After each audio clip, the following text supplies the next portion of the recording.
Saya melihat ramai yang respon tadi mengatakan sama ada anak mereka atau cucu mereka yang pernah kena, dan saya ucap terima kasih kerana memberi feedback yang memberi inspirasi kepada saya untuk terus memberi anda ilmu, supaya sebab tu saya tulis title pun tadi, jangan sampai kena penyakit jantung, bukan setakat heart attack saja, tapi sebelum heart attack tu nanti saya cerita apa lagi penyakit-penyakit lain. Yang lain tu tolong share sekarang juga, sebab saya pun tak sangka yang antara yang teramai respon ada penyakit ni, maksudnya anak mereka ataupun cucu mereka adalah Kawasaki. Baik, tadi orang kata namanya macam Jepun. Memang betul. Permulaan sejarahnya ialah Dr. Tomisaku Tomisaku Kawasaki. Jadi nama doktor tu bukan motor Kawasaki, okey. Jadi orang Jepun ni, doktor Jepun ni, dia sejak tahun 1967 mengeluarkan kajian mengatakan banyak sangat kes-kes yang dia tengok ada similarity, ada persamaan dia punya gejala dia. Jadi petang ni saya nak bagi you gejala, maksudnya sign dia, simptom dia yang you kena perhatikan. Walaupun dia baru demam sehari dua, kena mula buka mata betul-betul, sebab masalah utama penyakit ni ialah orang tak tahu sebabnya. Dalam bahasa medical dia panggil idiopathic.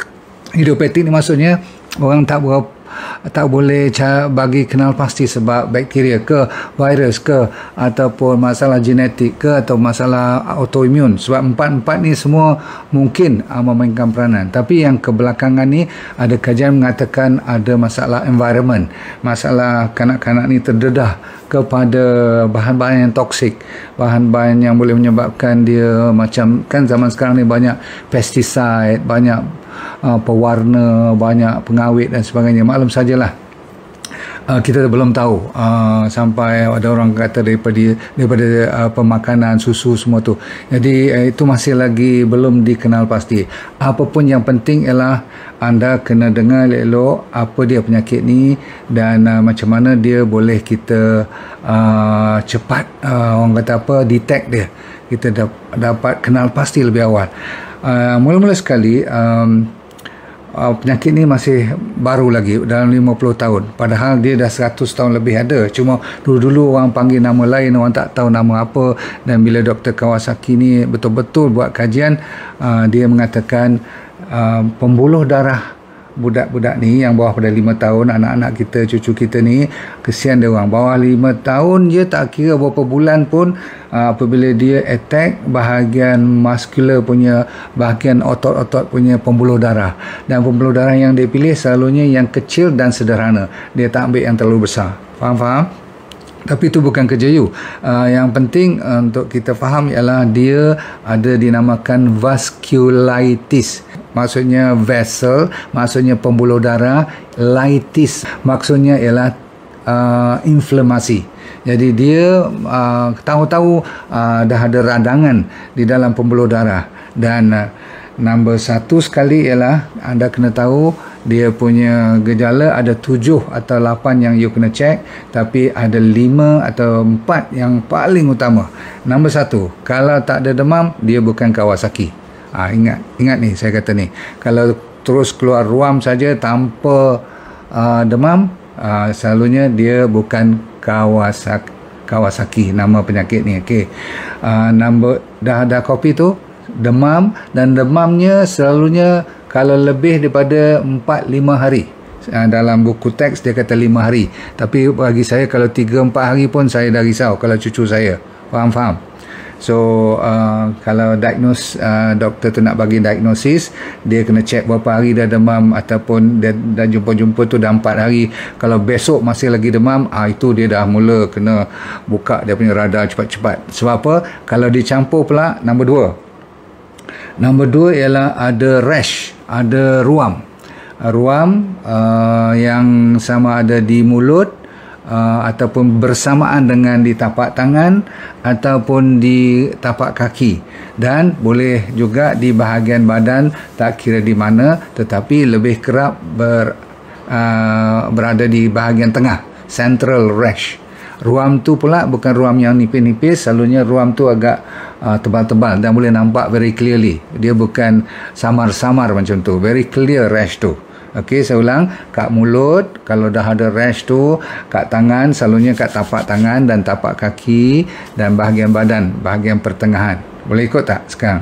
So you tengok cucu you, anak you lain kali kalau dia dah mula demam, ada rash. Nombor 3, kalau dah confirm pula dia ada conjunctivitis. Tahu tak sakit mata yang merah tu, yang bahagian putih tu dikelilingi dengan macam merah-merah atau macam kena infection. You pernah tahu kan orang kena conjunctivitis? Dia selalunya tak satu mata penuh macam tu, dia di sebelah tepi-tepi yang merah-merah, dan selalunya berlaku dua belah mata. Faham? Okey, so demam, rash, matanya macam berjangkit dengan bakteria tu, 90% daripada Kawasaki punya penyakit selalunya ada conjunctivitis ni.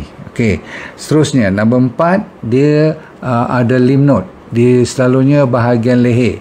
Bukan bahagian lain tu tak berapa sangat, tapi yang penting ialah yang kalau nak confirm Kawasaki selalunya bahagian leher ada kelenjar yang bengkak-bengkak. Okey, dan selalunya kalau bengkak tu lebih pada 1-2 cm dah kira confirm lah. Okey, yang campur dengan demam, campur dengan rash, campur dengan mata merah semua tu, macam infection. Dan kalau keluar lidah pula, lidahnya macam strawberry, merah strawberry, dan macam strawberry juga bengkaknya tu pun. Dia jadi melembung sedikit, bukan berair tapi lidah tu jadi tebal dan macam strawberry, sebab tu dia panggil strawberry tongue, maksudnya lidah strawberry. Dan kalau dah campur dengan sampai crack lip, dia boleh sampai pecah ataupun merekah you punya bibir ni. Faham?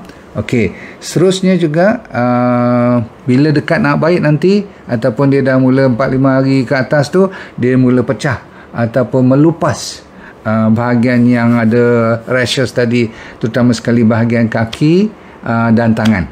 Saya ulang, kaki dan tangan dia melupas-lupas, dan selalunya dia bawah kuku tu lebih bermasalah, kuku kaki dan kuku bahagian tangan kita, jari-jari kita ni. Okey, alright. Lagi itu nombor 6. Nombor 7, yang paling penting ialah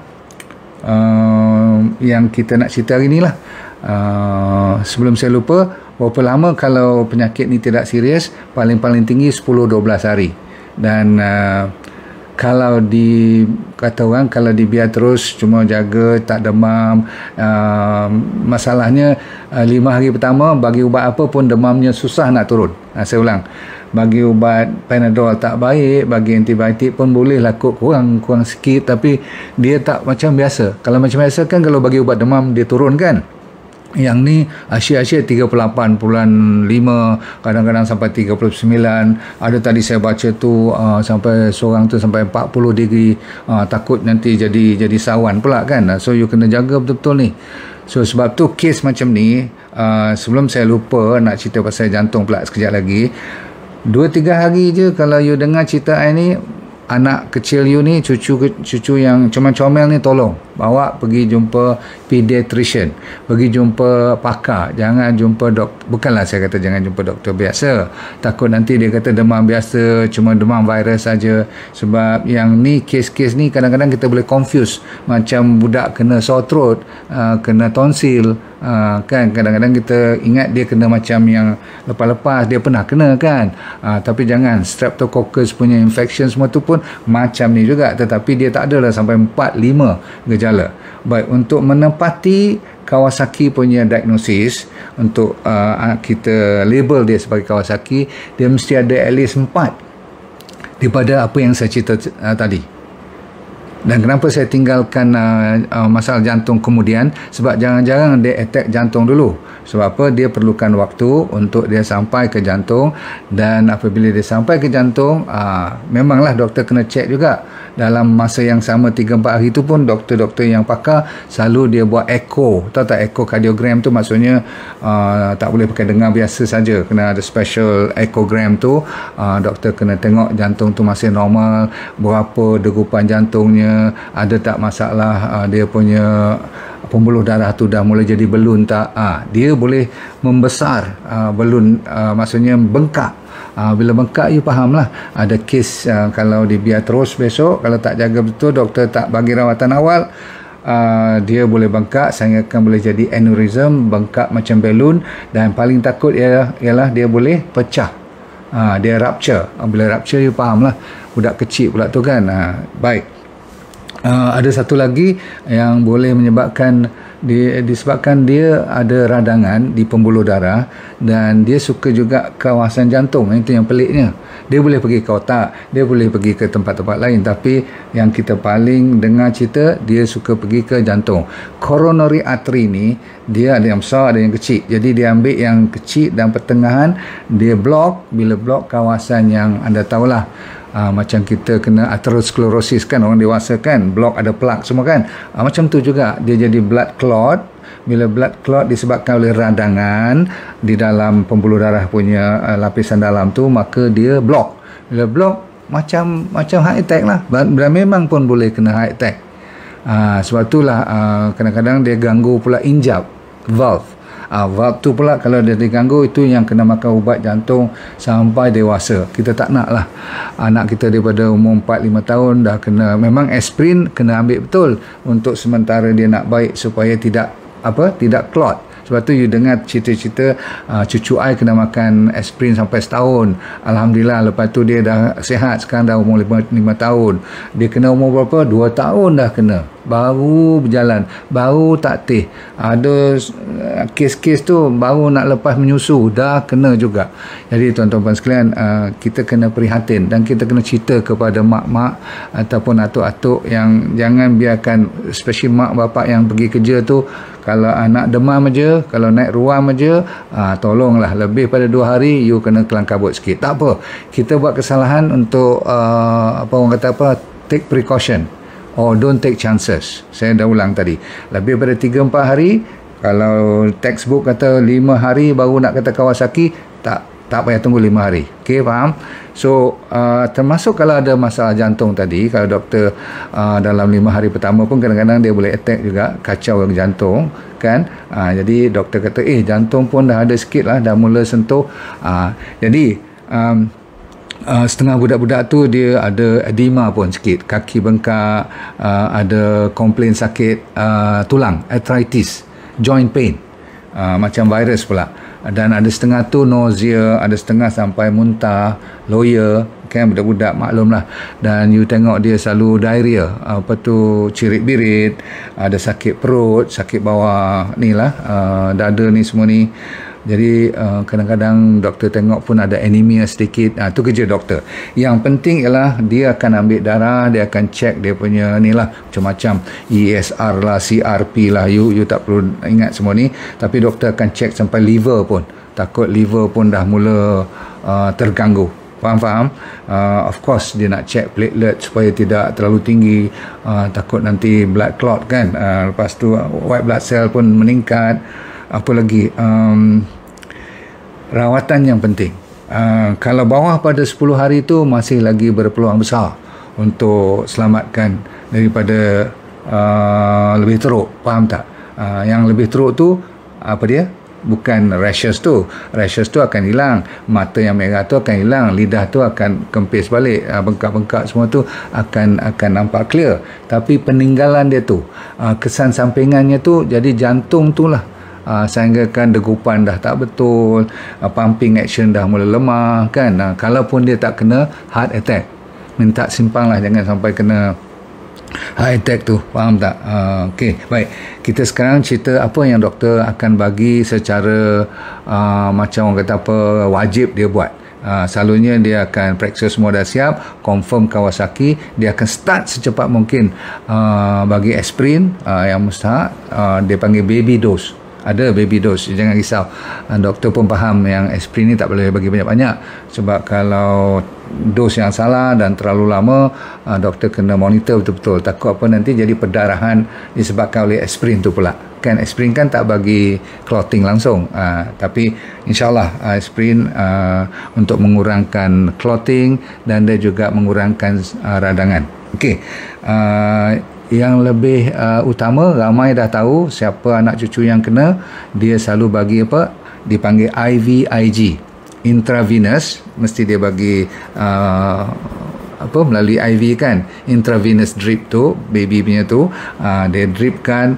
Memanglah ubat tu mahal, katanya satu botol tu kalau zaman dulu 500, mungkin sekarang dah RM1,000 kot. Kadang-kadang berapa botol kena, mengikut keseriusan. Dan dia orang akan cek darah sama ada respon tak respon.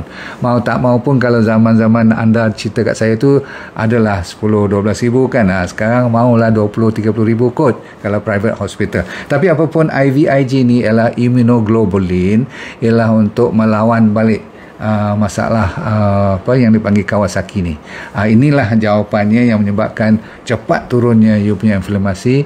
Dan selalunya doktor kalau sempat jumpa hari ketiga, hari keempat lagi best. Dah confirm Kawasaki, tak payah tunggu 6-7 hari, zap terus. Faham? Tak payahlah tunggu sampai nak kena bagi steroid dan sebagainya tu. Selalunya doktor kalau dengan aspirin, dengan IVIG ni pun mungkin kalau lah jantung kena tu, doktor akan bagi sedikit ubat untuk jantung juga. Apapun masa ni anda tak dibenarkan ambil vaksin MMR untuk chickenpox, ya, measles, jangan ambil masa.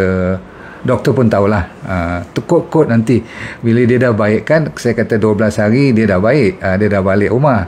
Tapi kalau jantung tu masih ada follow up 3 bulan, 6 bulan, kalau doktor kata dah clear pun, every 3 years, setiap 3 tahun you kena follow up. Sebab apa? Kita tak nak, sebab ada kajian mengatakan bila dia dewasa nanti, kalau tak jaga badan, dia senang kena penyakit jantung. Jadi bagi mereka yang dah ada anak cucu, bukan saya kata dia akan kena, tapi maksudnya dia dah ada, orang panggil exposure.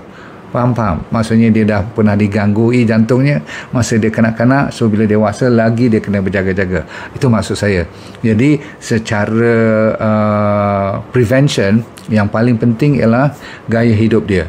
Daripada kecil lagi, kalau you tengok Mak Saleh, dia orang punya cara, orang panggil support system dia ada group. Jadi kalau anda nak buat grup, silakan melalui kita punya DND, apa orang panggil, DND punya channel ni lah kan. Kalau you sudi, buat grup you sama-sama, tanya apa khabar, kalau bermasalah tanya doktor saya pun boleh, tanya saya, kalau sempat saya jawab juga. Tapi yang penting ialah you kena jangan duduk diam. Bila dewasa nanti dia dah sihat, makanlah, hidup cuma sekali, jangan. Okey, saya bagi nasihat sebab mentang-mentang kalau Tuhan dah bagi rezeki dia back to normal, lagi kena jaga. Check dia punya DND diet untuk budak-budak, rainbow food tu tak apa, bagi makan asalkan bercampur berwarna-warni yang saya mengajar you all.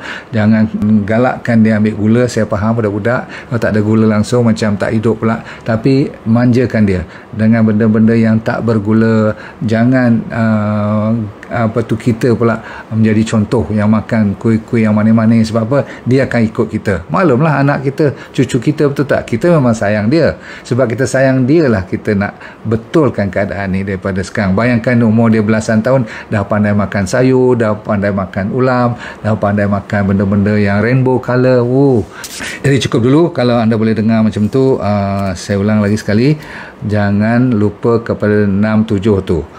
Fever, rashes, sakit mata, ada lidah yang bengkak, pecah mulut, crack, lepas tu ada gelenjar, ada, kalau doktor dah cek ada masalah jantung pula, yang tu betul-betul anda kena attack dia habis-habisan. Sebab sekarang dah ada dan masih lagi diguna pakai ubat yang saya cerita tadi, aspirin dengan IVIG dah cukup dari segi medical. Tapi kita yang kat rumah sebagai satu family, kenal pasti, ikut DND diet. Kalau bila dia dah boleh puasa besok, ajar dia puasa malam sikit-sikit yang saya ajar tu. Jangan risau, DND diet, rainbow food, you tak akan lapar. Cuma saya ingin nasihatkan jangan melawak dengan Kawasaki. Sebab saya bukan masalah heart attack ni, saya masalah heart yang jadi weak besok. Hidup tetapi tak boleh pakai secara berfungsi secara normal. Itu yang kita tak minat lah. Faham tak? Faham? Okey, cukup dulu. Saudara-saudara sekalian, saya doakan anda semua, semoga hidup anda bahagia, satu family ya, termasuk cucu dan anak-anak yang you sayang tadi tu, belai mereka elok-elok, bagi mereka perkataan-perkataan yang comel, yang positif, dan jaga kesihatan, sebab tidak ada lebih mahal atau berharga selain daripada kesihatan. Betul lah kata orang yang pernah sakit, dia faham. Okay. Apa saya nak tunjuk kat sini tu, let go and feel good all the time. Terima kasih. Assalamualaikum warahmatullahi wabarakatuh. Terima kasih.